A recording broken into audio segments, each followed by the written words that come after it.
जय जय राम श्री राम जय राम जय राम श्री राम जय राम जय जय राम श्री राम जय राम जय जय राम श्री राम जय राम जय जय राम श्री राम जय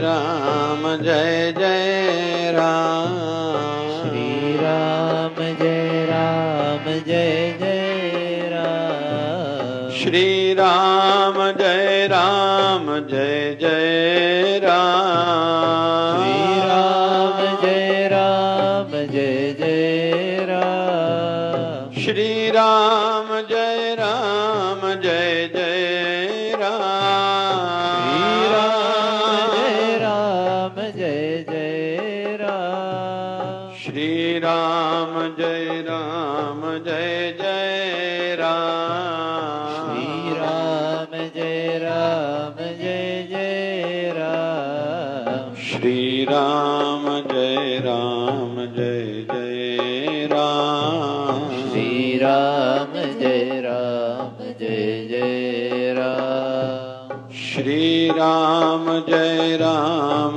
जय जय राम श्री राम जय राम जय जय राम श्री राम जय राम जय जय राम श्री राम जय राम जय जय राम जपो जपो श्री राम जय राम जय जय राम श्री राम जय राम जय जय राम श्री राम जय राम जय जय राम श्री राम जय राम जय जय राम श्री राम जय राम जय जय राम श्री राम जय राम जय जय राम श्री राम जय राम जय जय राम श्री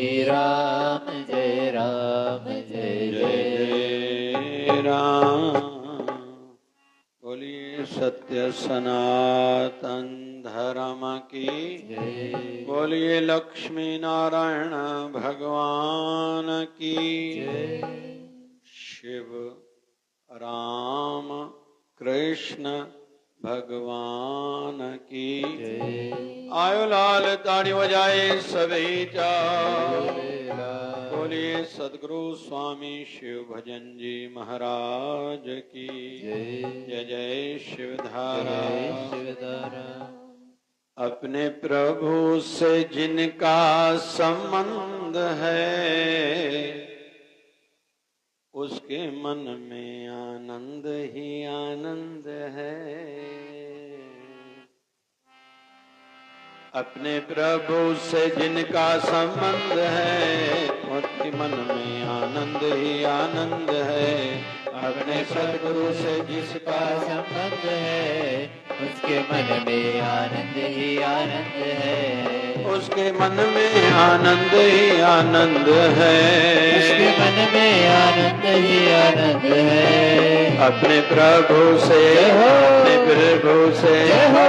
प्रभु से जिसका संबंध है उसके मन में आनंद ही आनंद है अपने प्रभु से जिसका संबंध है उसके मन में आनंद ही आनंद है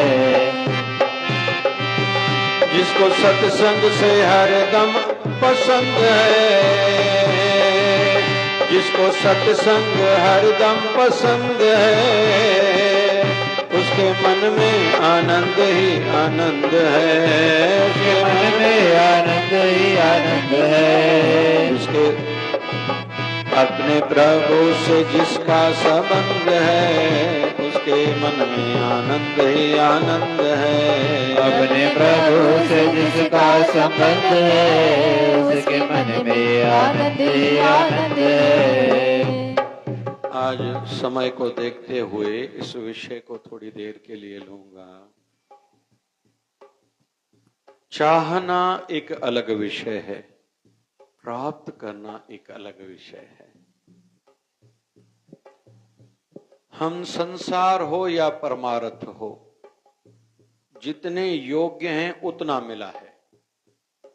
पैसा जिसके पास जितना है, बस हर कोई मन करके खुद को स्वीकारे मैं इतने के ही लायक हूं। सिंपल थ्योरी है, ज्यादा इसमें दिमाग लगाने की आवश्यकता नहीं है। अक्सर माताओं के मन में रहता है मेरी घर में इज्जत बढ़े, मुझे सायथ वधे, समाज में मेरी इज्जत हो, पंचायत में मेरी इज्जत हो, पड़ोस में मेरी इज्जत हो, मित्रों में मेरी इज्जत हो, फ्रेंड्स में मेरी इज्जत हो। हर कोई ऐसे चाहता है, और क्यों ना चाहे, यही तो वो बात है जो जीवित रखती है इंसान को।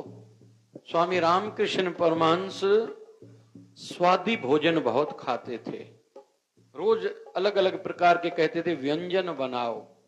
तो एक दिन मां शारदा ने कहा कि ये बात मुझे समझ में नहीं आती, कहां आध्यात्मिक आपकी ऊंचाई, कितने आप सिद्ध पुरुष हो, कितना कुछ प्राप्त कर लिया है आपने, फिर कभी कभी ये बात समझ में नहीं आती कि आप रोज स्वादी व्यंजन बनाने के लिए कहते और खाते हुए हो। तो कहने लगे मां शारदा को, अपनी धर्म पत्नी को, स्वामी रामकृष्ण परमहंस, नाव किनारे पर खड़ी तब रह सकती है जब तक उसको रस्सी से बांध के बाहर कोई कीला धरती में काट दिया जाता है, उससे रस्सी से बंधी हुई रहती है। जिस दिन वो रस्सी उधर से छूट गई, टूट गई, किसी ने छोड़ दी, जो भी माध्यम कारण बना, वो नाव किनारे पर खड़ी नहीं रहेगी, वो तो मझधार में चली जाती है, दूर चली जाती है। वैसे ही मेरी अवस्था भी सिद्ध हो चुकी है, खुद को नीचे लाना मुझसे होता नहीं है। इसलिए मैं स्वाद में खुद को टिका के रखता हूं, तभी तो मैं तुमसे बात कर पाता हूं। नहीं तो अंतर्मुखता मेरी इतनी बढ़ गई है, समाधि इतनी मेरी सिद्ध हो गई है, अभी आंखें खोलना मुझसे होता नहीं। मैंने कुछ दिन पहले एक बात कही थी, हमारे आश्रम का एक हाल बन रहा था, अलग अलग इंजीनियर्स को बुलाया गया था। कोई कहता था ऐसे बनाओ, दीवार ऐसे लो, कोई कहता था ऐसे लो, कोई कहता था ऐसे लो। मुझे मजा नहीं आता था, ये क्या है यार, पूरा दिन इन झंझटों में मीटिंग्स कितनी करूं। एक सेवादारी कहता है ऐसे करो, कोई प्रेसिडेंट आके संस्था का जो भी है वो कहता है ऐसे करो, सेक्रेटरी कहता है ऐसे करो। मेरा इससे क्या लेना देना, भैया बनाओ, खत्म करो झंझट को। तो ये 2004-5 की बात होनी चाहिए, 2006 की बात होनी चाहिए। तो मैं रात्रि को सोया हुआ था, शरीर करके हमारे गुरुदेव भगवान सदगुरु स्वामी शिव भजन जी भगवान सिंध पाकिस्तान में थे, मैं तो अमरावती में था। रात को सोया हुआ था, गुरुदेव भगवान आए, दर्शन दिया। मैंने निवेदन किया, बाबा जी ये क्या हर कोई अलग अलग कहता है, कभी कोई कहता है दीवार ऐसे लो, कोई कहता है ऐसे दीवार लो, मुझे इन बातों से क्या लेना देना, और मैं जानता भी नहीं हूं, मैंने जीवन में कोई बिल्डिंगें बनाई है। आप आए हो तो आज्ञा करके जाओ, मैं दीवार कैसे बनाऊं, हाल कैसे बनाऊं, मैं वैसे बनाऊंगा। तो गुरुदेव भगवान मुझे कहते हैं सुनो, मुझे संतोष लाल कहते थे, संतोष लाल सुनो, ये छोटी छोटी बातें मुझसे न पूछा करो। क्यों? क्योंकि इस समय मेरी यात्रा ऊपर के लोकों में रहती है, तुम बार बार मुझे नीचे बुलाते हो, मुझे नीचे आना पड़ता है, और थोड़ी थोड़ी बातों के लिए मुझे बुलाओगे, मुझसे पूछोगे। मैंने कहा हाँ बाबा जी मैं आपसे ही पूछूंगा, मैं किससे पूछूंगा, मैंने जीवन में कोई बिल्डिंगें बनाई है। तो गुरुदेव भगवान ने कहा नहीं, मुझसे नहीं पूछा करो, मेरी ऊपर लोगों की यात्रा रहती है, मुझे वहां रहने दो, बार बार बुलाया नहीं करो। तो संतों की अवस्था ऊपर के लोकों में रहती है, जैसे जैसे वो आगे बढ़ते जाते हैं ना, संसार से जैसे दूर होते जाते हैं। आज गोंदिया वाली माताओं ने बताया, अभी इन दिनों में वो नैमिषारण्य क्षेत्र में गई थी दर्शन करने, तो वैसे अयोध्या गई थी, बोले हमने रास्ते के कई तीर्थ किए थे। तो नैमिषारण्य का कोई महापुरुष आता था गोंदिया में बहुत, तो बहुत सालों से, बोले 50 साल से उन संतों का संबंध है गोंदिया से। तो हम लोग जा रहे थे, रास्ते में प्रयाग भी पड़ा, तो नैमिषारण्य, चित्रकूट, कटनी आदि, फिर अयोध्या गए, आदि आदि आदि तीर्थ करके आए। तो हम लोग नैमिषारण्य जब गए उस महापुरुष के स्थान पे, अभी उन संतों की अवस्था ऐसे हो गई है जैसे बच्चे करते हैं, खिलौने से खेलना, बच्चों की भांति जिद करना, क्योंकि उनकी ब्रह्म ज्ञान की अवस्था सिद्ध हो गई है। और बहुत से अभी उनके भक्तगण खिलौने ला रहे थे, आयु संतों की 80 साल शरीर की होगी, ऐसे होता है, ये कोई आश्चर्य की बात नहीं है। हमने देखे हैं संतों की ये लीलाएं, ये दर्शन करे हैं, ऐसे होता है। तो मेरे गुरुदेव को फिर मैंने बाद में कहा था कि फिर मैं छोटी छोटी बातें किससे पूछूंगा? बोले जो तेरे अंदर में आवाज आए वो करते जाओ, क्योंकि तेरे अंदर जो आवाज आती है ये तेरा आवाज नहीं, ये मेरा आवाज है। बाबा शिवजन साहिब की जय। तो आध्यात्मिक जैसी जैसे अवस्था बढ़ती जाती है ना, बाहर से बदलाव आता जाता है, लेकिन जब तक आत्म ज्ञान न हो, ब्रह्म ज्ञान से भी ऊपर है आत्म ज्ञान। ब्रह्म ज्ञान बड़ा विषय नहीं है, भगवान सब जगह है, हमें पता है, थोड़ी साधना बढ़ती है तो अनुभूति होने लगती है, ये बड़ा विषय नहीं है। हमारे गुरु ग्रंथ साहब में भक्ति करने के लिए प्रेरणा दी जाती है दो बच्चों की, दो बालक भगत हैं, राम जपो जिय ऐसे ऐसे ध्रुव प्रहलाद जपो हर जैसे। जैसे ध्रुव भगत ने नाम जपा, जैसे प्रहलाद भगत नाम जपा, ऐसे नाम जपो। इन दोनों बालकों को 5 साल की आयु में, 5 साल की आयु में साक्षात्कार हुआ था, भगवान ने दर्शन दिया था। प्रहलाद के लिए हम लोग जानते हैं भगवान ने विचित्र शरीर धारण किया, क्योंकि हिरण्यकश्यप ने इतनी तपस्या करके इतने वरदान प्राप्त किए थे। नरसिंह आधा नर आधा सिंह, विचित्र रूप धारण किया था भगवान ने, और रुद्र रूप में आए थे भगवान। जल्दी शांति नहीं हो रहे थे। मां लक्ष्मी को कहा गया था जब हिरण्यकश्यप का भगवान ने वध किया है, प्रभु की ओर चलिए, भगवान का ये रूप हमसे देखा नहीं जाता। तो मां लक्ष्मी ने कहा मुझे भी डर लग रहा है। सभी देवताओं को कहा गया, सभी देवताओं ने कहा हमें डर लगा है, भगवान के स्वरूप को हम देख नहीं पा रहे हैं। फिर मां लक्ष्मी ने कहा था ऐसे करो, जिस भगत के कारण भगवान का ये रुद्र रूप हुआ है, उसी प्रहलाद को भगवान की गोद में जाके बिठाओ, तो भगवान का क्रोध शांत होगा। जब प्रहलाद को भगवान की गोद में बिठाया गया था, भगवान का ऊपर का शरीर तो शेर का था, भगवान ने जीभ से चाटा, तब भगवान का रुद्र रूप शांत हुआ था। तो प्रहलाद को वैसे दर्शन दिया और ध्रुव को भी दर्शन दिया 5-5 साल की आयु में। लेकिन आगे चल के इन दोनों भक्तों से भी गलतियां हुई हैं, दोनों से गलतियां हुई हैं। कि जैसे ध्रुव भगत के बड़े भाई उत्तम की जब मृत्यु हुई थी सर्प के माध्यम से, उन्होंने ऐसा हवन यज्ञ कराया था कि दुनिया में जितने भी सांप हैं उस हवन कुंड में आके पड़ रहे थे और खुद मरते जा रहे थे। तो भगवान से निवेदन किया गया ये आपका भगत ध्रुव ऐसा कर रहा है, तो ध्रुव भगत से गलती हुई है। ऐसे प्रहलाद भगत को भी एक बार जब राजा बना था तो मन में अहंकार आया, किसी ने कान भरे कि जिसने आपके पिता की मृत्यु की है, मारा है, उसको आप छोड़ दोगे? तो प्रहलाद को ध्यान आया, हाँ कहे तो सही रहे हो, जल्दी कर, सेना को कहा तैयार हो जाओ, और अभी भगवान नारायण पर चढ़ाई करनी है। भगवान ने देखा ये मेरे भगत को क्या हो गया भाई, मतलब गलती किसी से भी हो सकती है। भगवान ने देखा इसको क्या हो गया। भगवान एक वृद्ध ब्राह्मण के रूप में लकड़ी लेके राज दरबार में आए। प्रहलाद भगत राजा है, सिंहासन पर बैठा है, सामने से भगवान आ रहा था, इधर भी वजीर बैठे हैं, इधर भी सेना खड़ी है, इधर भी बीच दरबार में भगवान लकड़ी लेके टिक टिक करते आ रहा है। सामने से सभी के देखते देखते भगवान के हाथ से लकड़ी गिर गई। वैसे भगवान ने जानबूझकर गिराई। तो साथ में एक सैनिक खड़ा था, भैया लकड़ी तो उठा के देना।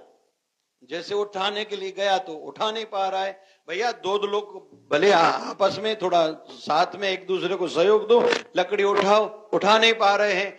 3 को कहा, 4 को कहा, यहां तक कि सभी दरबार के वजीर आ गए, कोई वो लकड़ी उठा नहीं पा रहा है।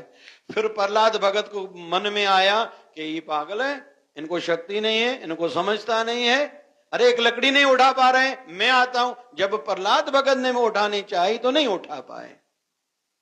तब प्रहलाद भगत को वो जो ब्राह्मण शरीर था उसने कहा कि उठा लकड़ी नहीं सकते हो, लड़ने के लिए सेना को तैयार किया है भगवान नारायण से। चलो ये बताओ तो सही, भगवान नारायण रहते कहां हैं? भगवान नारायण रहते कहां हैं? बोले क्षीर सागर में, वैकुंठ में। बोले वैकुंठ कहां है? बोले ऊपर। तो मर के वहां कोई जाता है ना, सेना को लेके वहां कैसे जाओगे? तब भगवान ने उस ब्राह्मण में से प्रहलाद को दर्शन दिया, प्रहलाद ने क्षमा मांगी है। अभी विद्वान लोग इस पर चर्चा करते हैं, दोनों बालकों को भगवान के साक्षात दर्शन हुए, फिर भी दोनों से गलती क्यों हुई? क्योंकि उन्होंने अभी आत्मज्ञान प्राप्त नहीं किया है। इसलिए हम सबकी यात्रा आत्मज्ञान है। करते जाएं जो कर रहे हैं, लेकिन अंदर में एक तड़प हो, एक जिज्ञासा हो। कष्ट मिलेंगे। जब माई मीरा द्वारका पहुंची है, परिवार वाले वहां आए हैं, कहा मीरा तुम लौट के चलो। माई मीरा के मन को बहुत पीड़ा पहुंची है। तब हाथ फैला के भगवान द्वारकाधीश को कहा है, प्रभु अभी खुद में संभालो, मैं थक गई हूं, इन लोगों ने बहुत पीड़ा दी है। अभी आप और मैं एक होना चाहती हूं, मैं अपने आप में मुझे संभालो, इन्होंने बहुत पीड़ा दी है। अभी खुद से दूर न रखो, मैं आपको पुकारती रहूं, आप आते रहो, अभी ये हो गया, अभी खुद में संभालो। कहते हैं माई मीरा ने हाथ ऐसे करे, भगवान द्वारकाधीश के मूर्ति में समा गई, मंदिर का दरवाजा बंद हो गया, एक प्रकाश निकला।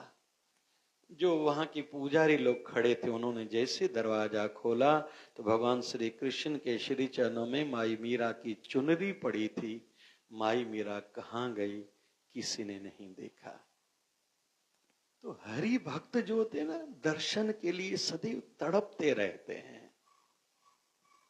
जब तक वो बात प्राप्त नहीं होती, खुद को अधूरा मानते हैं।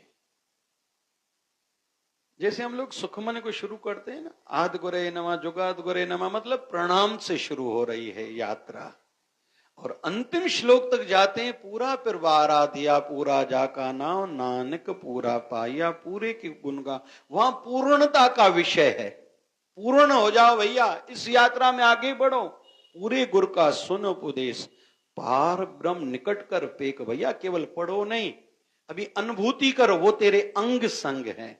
ये कैसे अनुभूति होगी? सास सास सिमरो गोविंद, मन अंतर की उतरे चिंद। जब श्वासों से सिमरन करोगे, ये गुरु ही सिखाएगा, आप छोड़ विनंती करे हो। जब ये अहम को छोड़ोगे, ऐसी प्रार्थनाएं करोगे और श्वासों से सिमरन करके अपने हृदय को उस अवस्था तक पहुंचाओगे जब प्योरिटी होगी, क्लियरिटी होती जाएगी, शुद्धिकरण होता जाएगा, मन तैयार होगा, तो वो चीज प्राप्त होगी। अभी पूर्णता की बात करो, क्योंकि संसार में पूर्ण केवल एक है, आदि पूर्ण, मध्य पूर्ण, अंत पूर्ण परमेश्वर। शुरू में कहा जाता है, जैसे चतुर्मास में दीपदान का बहुत महत्व है, जरूर दीप हर कोई जलाए। और वैसे हम लोग झूलेलाल शिवधारा झूलेलाल चाली के उपलक्ष्य में एकत्रित हुए हैं, तो 4 मुख वाला दीप जलाना चाहिए आटे का। तो माता लक्ष्मी का भी दीप वैसे हो गया, अगर जिसकी वैसी भावना होगी तो माता लक्ष्मी का भी 4 मुख वाला दीप जलाना चाहिए। फिर आटे से बना हुआ होगा तो वो आटा जल परवान किया जाता है, तो मछलियां खाएंगी, पेट भरेगा मछलियों का, तो हम सबको दान करने का भी फल मिलेगा, पूजा का भी फल मिलेगा, दान का भी फल मिलेगा। तो जब दीप जलाया जाता है तो एक मंत्र बोला जाता है, शुभम करोति कल्याणम, मेरा कल्याण करो, मेरा शुभ ही शुभ हो। शुभम करोति कल्याणम आरोग्यम धन संपदा, मेरा शरीर निरोगी रहे और धन संपदा में मिले। शत्रु बुद्धि विनाशाय, मेरे शत्रुओं की जो बुद्धि है वो विनाश हो जाए, मेरे शत्रु विनाश ना हो, शत्रु मेरे दुश्मन मर न जाए, उनकी वो बुद्धि विनाश हो। दीप ज्योति नमोस्तते, मैं ऐसी ज्योत को प्रणाम करता हूं। ये श्लोक है। तो ये बाहर मुक्ता की बातें हैं, लेकिन आगे की जो यात्रा है वहां इन चीजों का ज्यादा महत्व नहीं है। पहले कहा जाता है तीर्थ करो, फिर कहा जाता है तीर्थ नावण जाओ, तीर्थ हर को नाम है। गुरु के दिए हुए मंत्र का जप करो, आपके तीर्थ हो गए। मन मंदर तन वेश कलंदर घटई तीर्थ नाम। अभी बाहर के तीर्थ हो गए, अंदर डुबकी लगाना सीखो। लेकिन ये कौन सिखाएगा? पूरन गुरु। धन धन धन जन आया, जित प्रसाद सब जगत तराया। जन आवण का यही स्वाव, जन के संग चित आवे ना। आप मुकत मुकत करे संसार, जो खुद मुक्त हो, झंझटों के बीच में रहता हो। ग्रस्त में जो रहे उदास, कहे कबीर हम ताक उदास। आप मुकत मुकत करे संसार, नानक तिस जन का सदा नमस्कार। ऐसों को मेरा प्रणाम जो खुद मुक्त है, मुझे मुक्ति के मार्ग पर लगाए। और ऐसे गुरु की शरण में जाने से सतगुरु आयो शरण त्यारी, मिले सुख नाम और शोभा, चिंता लाए हमारी। ये आध्यात्मिक चिंताएं रहती हैं, मेरा भजन में मन नहीं लगता, मेरी वृत्ति एकाकार नहीं होती। जिनके अंदर में ऐसा भाव है ना, उनका प्रभाव बाहर भी जाता है। हनुमान जी महाराज जब लंका के ऊपर घूम रहे हैं, हनुमान जी महाराज से आज एक गुण सीखेंगे, वो है सूक्ष्मता। उड़ते हुए सूक्ष्म दृष्टि पड़ी, नीचे कोई ऐसा घर है जिसके प्रांगण में तुलसी माता स्थापित है, मतलब ये कोई हरि भक्त का ही घर है। फिर घर के बाहर ओम लिखा हुआ है, राम लिखा हुआ है, मतलब सच्चा कोई हरि का भक्त है। हनुमान जी महाराज उतरे, अंदर से आवाज आ रही है, राम राम राम राम। जब विनोबा भावे जी के आश्रम में मैं पवनहार वर्धा गया था, मुझे बताया गया था इस कमरे में संत ने साधना की थी। जब मैं वृत्ति एकाकार करके वहां बैठा, वो मंत्र भी मेरे अंदर में गूंज रहा था जो संतों ने जप किया था। मेरे गुरुदेव भगवान की जब शरीर की अंतिम सालों में स्वास्थ्य ठीक नहीं रहती थी, तो पीछे से थोड़ी सपोर्ट देके हम लोगों को बिठाना पड़ता था।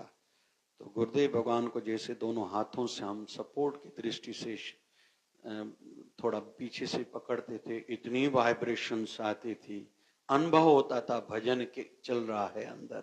कभी कभी तो तेज हम लोग सहन भी नहीं कर पाते थे। तो हनुमान जी महाराज की सूक्ष्म दृष्टि पड़ी, नीचे उतरे तो अंदर में राम राम का आवाज सुनाई दिया, समझ गए कोई हरि भक्त है। फिर उनसे परिचय पूछा, बोले मेरा नाम विभीषण है। और क्या परिचय? मैं रावण का छोटा भाई हूं। अरे यहां इनके बीच में कैसे रह रहे हो? बोले राक्षसों के बीच में। बोले जैसे कठोर दांतों के 32 दांतों के बीच में जुबान खुद को बचाए रखती है, मैं भी वैसे ही इन राक्षसों जो कठोर वृत्ति वाले हैं उनके बीच में कोमल जुबान की भांति मैं निर्मल वृत्ति करके खुद को बचाए रखता हूं और भजन में तलीन रहता हूं। मेरा इनसे कोई लेना देना नहीं है। अगर इस कथा को हम लोग थोड़ा आगे बढ़ाएं, रावण का राम जी ने तब तक बाल बांका नहीं किया था जब तक विभीषण उनके साथ था। जब विभीषण ने अपने भाई का साथ छोड़ा, राम जी की शरणागति ली थी, तब राम जी ने चढ़ाई की और रावण का वध किया था, सर्वनाश किया था। जहां तक भक्ति वाले लोगों का विषय है, जहां तक भजन करने वालों का, सात्विक लोगों का विषय है, जहां भी वो रहेंगे उस स्थान का, उस क्षेत्र का भी कोई बाल बांका नहीं कर सकता। इसलिए जिस भी नगर में कोई भजनानंदी महापुरुष रहता है, उस नगर को भी खूब लाभ पहुंचता है। एक दृष्टि से कहूं, हमारी भारत की खूबियां तो बहुत हैं, मैं बहुत चर्चा इस पर कर सकता हूं। साइंटिफिक वे बोलो, आप नेचुरल रिसोर्सेस पर बोलो, मैं अलग अलग कई बिंदुओं पर भारत की विशेषताओं पर चर्चा कर सकता हूं। लेकिन अभी थोड़ी मैं नेगेटिव बोल रहा हूं। हमारी भारत की कहीं तो भी दुर्दशा भी बहुत हो रही है, जो धर्मांतरण आदि कार्य चल रहे हैं। पीड़ा होती है बहुत सुन के, लेकिन फिर भी एक मन में आधार है, एक विश्वास है, बाल बांका हिंदू धर्म का न होगा, कम ज्यादा होगा भले हिंदू धर्म, लेकिन जो हिंदू धर्म की जो नीतियां हैं ना, जो परंपराएं हैं, बस हम सब का दायित्व है वो परंपराएं खुद अपनाएं और अपने आने वाले वंशजों को देके जाएं। जल्दी मरने का न सोचें, भगवान कभी संवारे वर दो। जैसे जो मैंने अपने बुजुर्गों से सीखा, जब तक मेरे बच्चे वो नहीं सीखेंगे मुझे मरना नहीं है, ये संकल्प वृद्ध जनों को करना चाहिए। घर में किसी का विवाह है, घर में सत्संग कराओ, संतों को बुलाओ। घर का वास्तु आध्यात्मिक दृष्टि से कराओ। घर में हमारे नॉनवेज नहीं बनना चाहिए। हमारा घर कोई शमशान है जहां कोई मुर्दा जलाया जाएगा, कोई कब्रिस्तान है जहां मुर्दे दफनाए जाएंगे? नहीं भैया, हमारा घर ऐसा नहीं है। हमारा घर है ठाकुर जी का द्वारा। पंहिंजो घर, थोड़ा जोर सा चो, पंहिंजो घर, पंहिंजो घर। हम अपने घर को वैसा बनाएं। अंत में और कहूं, हमारे गुरुदेव कहें ये घर मेरा है।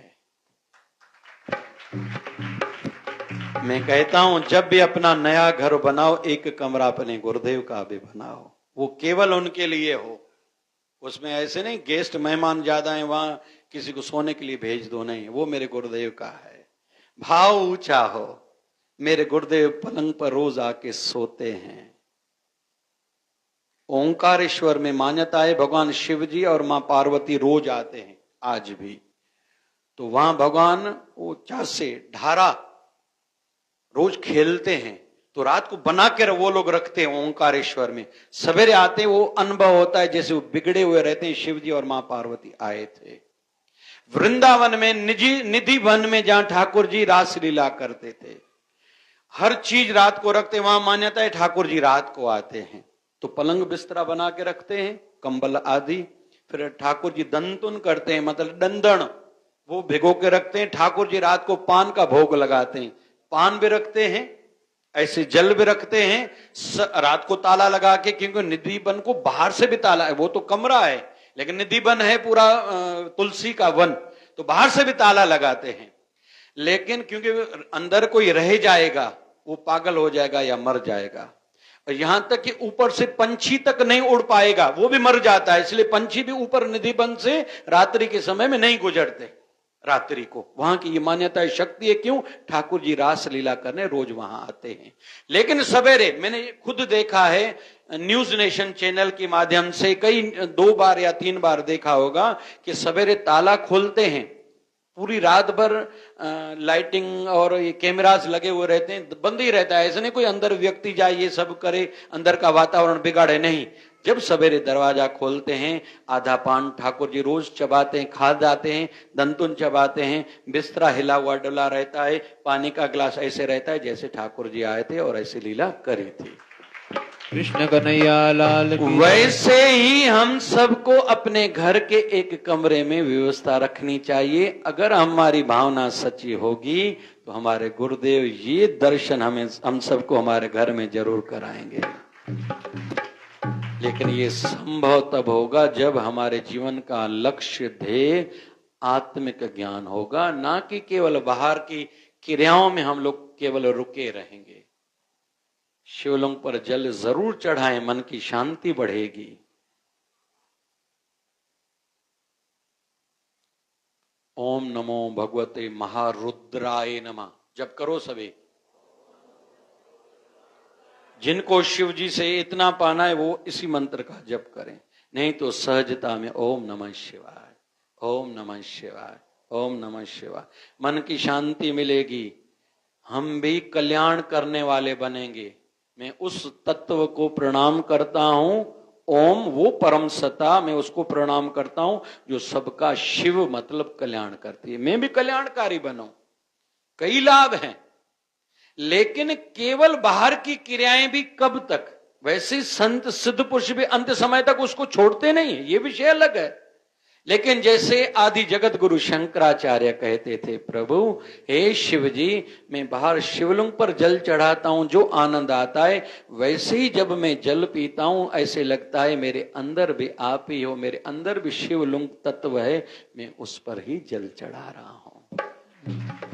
जैसे बाहर आपका हवन यज्ञ करता हूं, आहुतियां डालता हूं, वैसे रोटी का गिलास जब अपने मुख में डालता हूं लगता है मैं अंदर हवन कुंड जो जठरा अग्नि के रूप में सदैव प्रज्वलित है, मैं उस हवन कुंड में अपनी आहुति दे रहा हूं।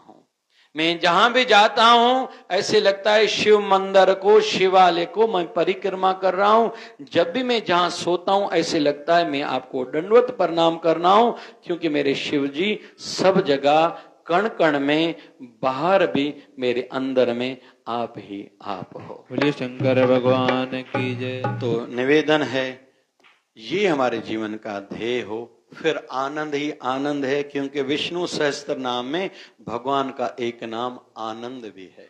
1000 नाम बताए गए हैं, उनमें से भगवान का एक नाम आनंद है। और हमारे भागवत महापुराण का प्रथम जो श्लोक है, 18,000 श्लोक है, सच्चिदानंद रूपाय, ये पहली आधी लाइन है श्लोक की। भगवान का एक नाम है क्या? सत्य चित आनंद रूपाय, ये उसका रूप है। सत्य स्वरूप है, चित्त मतलब प्रकाश स्वरूप है, और आनंद स्वरूप है। जो उसके नाम का गुणगान करेगा उसके जीवन में आनंद ही आनंद है। और ये किसके माध्यम से? तीसरी पातशाही गुरु अमरदास जी महाराज से पूछा गया था, आपने आनंद कैसे पाया? आनंद भया मेरी माए, आनंद भया मेरी माए, जब मुझे सतगुरु महाराज की कृपा हुई, प्राप्ति हुई, तब मेरे जीवन में आनंद ही आनंद आया। बाबा शिव भजन जी भगवान कृपा करें, हमारे जीवन की यात्रा उस हो संसार में रहें। दुनिया में रहता हूं लेकिन दुनिया का तलबगार नहीं हूं, बाजार में जाता हूं लेकिन खरीदार नहीं हूं। जैसे हमारी जीभ भी कर्म तो करती है, हम सब में से कईयों ने भोजन पाया होगा, नहीं तो अभी घर जाके प्रसाद पाएंगे। स्वाद आता है, खट्टा खाया, किसी ने मीठा खाया, कोई नमकीन खाया आदि, लेकिन 20 मिनट के बाद जुबान कहती है मैंने कुछ नहीं खाया। टेम्पररी प्रभाव लेती है जुबान, आंखें भी टेम्पररी आनंद लेती हैं। ये बहुत सुंदर है, इसको देखो मजा आ रहा है, पिक्चर अच्छी थी, लेकिन पिक्चर पूरी होने के बाद जल्दी करो मुझे चलना है, हो गया, क्योंकि अभी और पिक्चर वही वाली मुझे नहीं देखनी, हो गया। ड्रेस अच्छी लगी, लोगों ने क्या बहुत जच रही है, अच्छा लग रहा है, लेकिन उसी बहन को कहो मैं आपको 1000 रुपए देती हूं, दूसरे दिन में यही ड्रेस पहनो, कोई पहनेगा? हाँ कहता ना कहता, कहीं के माता के 5000 ॾियूं 5 ॾींहं इहो ई वॻो पाए। हा कहता ना कहता, थदा जो थी हा भाई, मता कोई अची वञेव, मां त न ॾींदोमांव 5000, तव्हांखे लॻंदा मता साईं ॾींदा।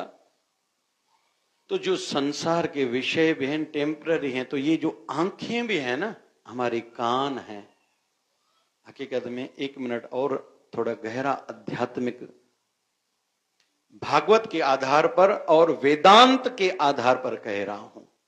हमारे अंदर में जितने भी थॉट्स हैं उसको पॉजिटिव दृष्टि से अगर देखें तो ये वो परमात्मा के गुण हैं। जैसे हम लोग कहते हैं मैं सुंदर दिखूं, ब्यूटी पार्लर को बहुत सी माताएं दान करने के लिए रोज जाती हैं, तो ना माताओं बेटी तो कोने ने कहा ब्यूटी पार्लर वाली बुधाए जो सुना। हम लोग सुंदर क्यों दिखना चाहते हैं? क्योंकि हमारे अंदर में जो परम तत्व है ना वो निखरना चाहता है। प्रकृति सुंदर है, भगवान ने सुंदर बनाई है, हम सबके अंदर में है। मैं समझदार हूं, ये कौन कह रहा है मैं समझदार हूं? मेरे को समझता है, मम्मी तुम्हारे से ज्यादा मुझे समझता है, तुम्हें कहां पता है? दोस्तों के सामने ऐसे बोलते हैं। ये लड़की क्यों अपनी मां को कह रही है? पोता कहता है दादू को आपको समझता थोड़ी, मुझे तो मैं आपको मोबाइल चलाना सिखाता हूं, आपको अकल ही नहीं है। ये अंदर में उसकी कौन कह रहा है? ये परम तत्व ही कह रहा है। और सूफीनिज्म में और वेदांती इस मार्ग से साधना करते हैं, सिद्धि प्राप्त करते हैं। ध्यान से सुनना, जो आध्यात्मिक शुद्ध चाहते हो तो। सूफी लोग, सूफीनिज्म और वेदांती इस रास्ते से प्रभु का साक्षात्कार पाते हैं। उनको ये बातें नहीं चाहिए, आरती करना, ये करना, ये करना। हो गया प्राइमरी की बातें प्राइमरी तक, अभी मिडिल की बातें मिडिल तक, हायर की बातें हायर वाली फिर नियम अपनाने होंगे। फिर कॉलेज के नियम अलग है, फिर मास्टर डिग्री की बातें अलग हैं, फिर जॉब लग गई, सिद्धि प्राप्त हो गई, फिर काम अलग होगा, आचरण कुछ अलग होगा, मूल वही रहेगा, लेकिन बाहर से सब बदलता जाएगा। तो कुल मिला के हमारे जीवन का ध्येय आत्मज्ञान, प्रभु प्राप्ति, और अंदर में ये बात जगाए रखें, इसको बुझने न दें, बाहर से करें। ये बाराणा साहब हो, आयोलाल, झूलेलाल, जो भी जिसका है। कुछ लोग पढ़ने की दिशा में बढ़ रहे, पता नहीं, कुछ लोग जैसे यात्राएं बहुत करते हैं। इस चतुर्मास में यात्राओं का बहुत फल है, पवित्र नदी में स्नान करने का बहुत फल है। नहीं कर सकते, गंगा जल घर में है, रोज स्नान की बाल्टी में गंगा जल डाल के स्नान करो, घर बैठे तीर्थों का पुण्य कमाओ। तो कुल मिला के जिसके जीवन में फिर वो प्यारे से जिसका संबंध है, उसके जीवन में आनंद ही, उसके जीवन में आनंद ही। बोल सदगुरु बाबा शिव भजन भगवान की। सुन के नाम आया तेरा, मैं तो सुन के नाम आया, सुन के नाम आया तेरा, मैं तो सुन के नाम आया।